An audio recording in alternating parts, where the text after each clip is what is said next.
Hi all, അസ്സലാമലൈക്കും. Welcome back to Silna's kitchen. ഇന്നത്തെ recipe ഒരു അടിപൊളി ടേസ്റ്റി ആയിട്ടുള്ള ഒരു വെറൈറ്റി ആയിട്ടുള്ള ബ്രേക്ക്ഫാസ്റ്റ് ആയിട്ടും സ്നാക്സ് ആയിട്ടും കഴിക്കാൻ പറ്റുന്ന ഒരു അടിപൊളി റെസിപ്പിയാണ്.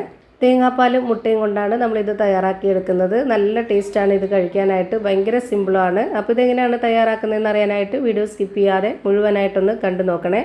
റെസിപ്പിയിലോട്ട് കിടക്കുന്നതിന് മുമ്പായി സിൽനാസ് കിച്ചൺ ചാനൽ ആദ്യമായിട്ട് കാണുന്നവരാണെങ്കിൽ പ്ലീസ് ഒന്ന് സബ്സ്ക്രൈബ് ചെയ്തേക്കണേ. ഒപ്പം ഈ വീഡിയോസ് നിങ്ങൾക്ക് ഇഷ്ടപ്പെടുകയാണെങ്കിൽ ഒരു ലൈക്ക് ചെയ്ത് ഷെയർ ചെയ്ത് സപ്പോർട്ട് ചെയ്യാനും മറക്കരുത്. ഇനി നമുക്കിതെങ്ങനെയാണ് തയ്യാറാക്കുന്നതെന്ന് നോക്കാം.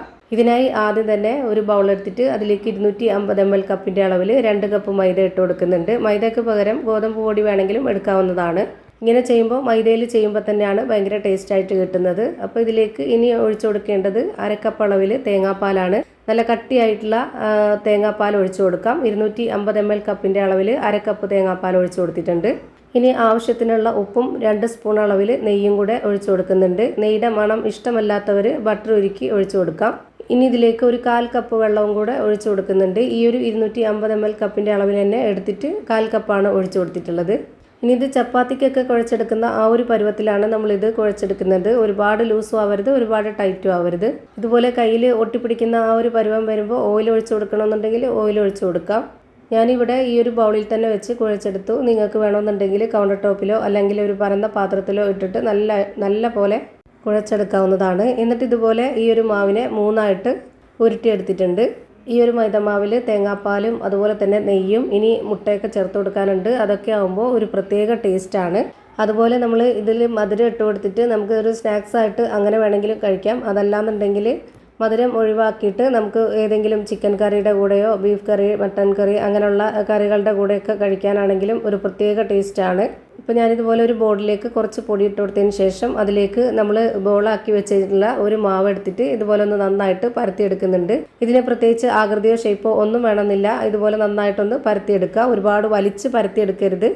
എന്നിട്ട് വേണമെന്നുണ്ടെങ്കിൽ നമുക്ക് കറക്റ്റ് ഒരു ഷേപ്പിൽ കിട്ടാനായിട്ട് ഇതുപോലെ ഏതെങ്കിലും ഒരു അടപ്പ് വെച്ചിട്ടൊന്ന് കട്ട് ചെയ്തിട്ട് എടുക്കാവുന്നതാണ്.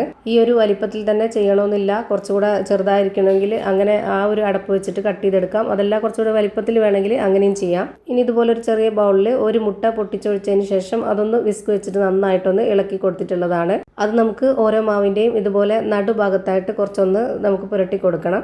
എന്നിട്ട് ആ ഒരു മുട്ട പുരട്ടിയിട്ടുള്ള ആ ഒരു ഭാഗത്തായിട്ട് കുറച്ച് പഞ്ചസാര ഇട്ട് കൊടുക്കാം. ഞാനിതിൽ ഒരുപാടൊന്നും ഇട്ട് കൊടുക്കുന്നില്ല. ആ ഒരു മുട്ട പുരട്ടിയെടുത്ത് മാത്രം ഇത്തിരി പഞ്ചസാര ഇട്ട് കൊടുക്കുന്നുണ്ട്. ചെറിയൊരു ലൈറ്റ് ആയിട്ടുള്ള ഒരു മധുരമാണ് നമുക്കിതിൽ ആവശ്യം.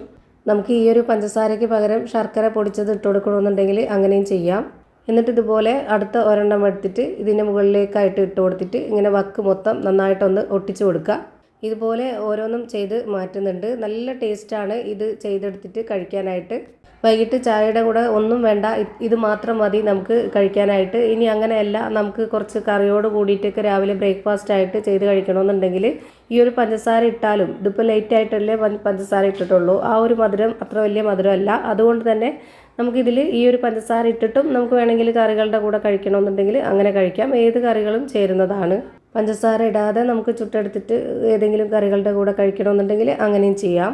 ഞാനിപ്പോൾ ഇതുപോലെ തന്നെ എല്ലാം ചെയ്തൊരു പാത്രത്തിൽ മാറ്റിയിട്ടുണ്ട്. ഇനി നമുക്കിതൊന്ന് ചുട്ടെടുക്കാം. അതിനായിട്ട് ഞാനിവിടെ ഒരു പാൻ വെച്ച് കൊടുത്തിട്ടുണ്ട്. അതിലേക്ക് ഫ്ലെയിം ഓണാക്കി കൊടുത്തതിന് ശേഷം നന്നായിട്ടൊന്ന് ചൂടായിട്ട് വരുമ്പോൾ ഒരു മീഡിയം ഫ്ലെയിമിൽ ഇട്ട് കൊടുത്തിട്ട് ഇതിൽ നിന്ന് ഓരോന്ന് ഇട്ട് കൊടുത്തിട്ടുണ്ട്. എന്നിട്ട് അതിന് മുകളിലേക്കായിട്ട് ഇതുപോലെ കുറച്ച് ഓയിലൊന്ന് ഒഴിച്ചു കൊടുക്കുന്നുണ്ട്. ഒരുപാട് ഓയിൽ ഒഴിച്ചു കൊടുക്കണമെന്നില്ല. ഇതുപോലെ ചെറുതായിട്ടൊന്ന് ഒഴിച്ചു കൊടുത്തിട്ട് ഇതുപോലെ ഒന്ന് സ്പ്രെഡാക്കി കൊടുത്താൽ മതി. 1 മിനിറ്റ് നേരം ഒരു സൈഡ് വെന്ത് കിട്ടുമ്പോൾ പിന്നെ നമുക്കിതൊന്ന് തിരിച്ചിട്ട് കൊടുക്കാം. ഒരേ ഫ്ലെയിമിൽ തന്നെ വെച്ച് കൊടുക്കണം. ഞാനിപ്പോൾ ഇവിടെ മീഡിയം ഫ്ലെയിമിലാണ് വെച്ച് കൊടുത്തിട്ടുള്ളത്.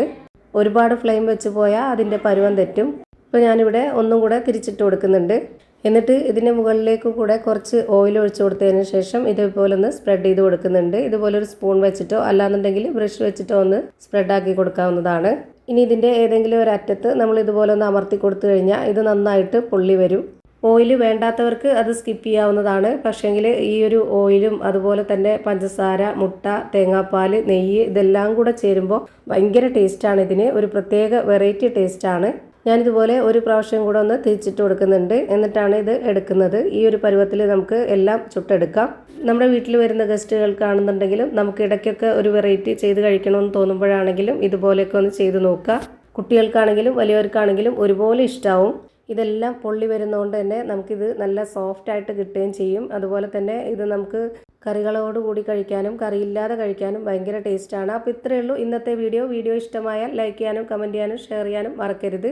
അതുപോലെ തന്നെ ഞാനിടുന്ന പുതിയ വീഡിയോസ് നോട്ടിഫിക്കേഷനായിട്ട് കിട്ടുന്നതിന് വേണ്ടി സബ്സ്ക്രൈബ് ചെയ്ത് ബെല്ലൈക്കൺ അമർത്തി അതിൽ ഓൾ എന്ന ഓപ്ഷൻ എനേബിൾ ചെയ്ത് കൊടുക്കാനും മറക്കരുത്.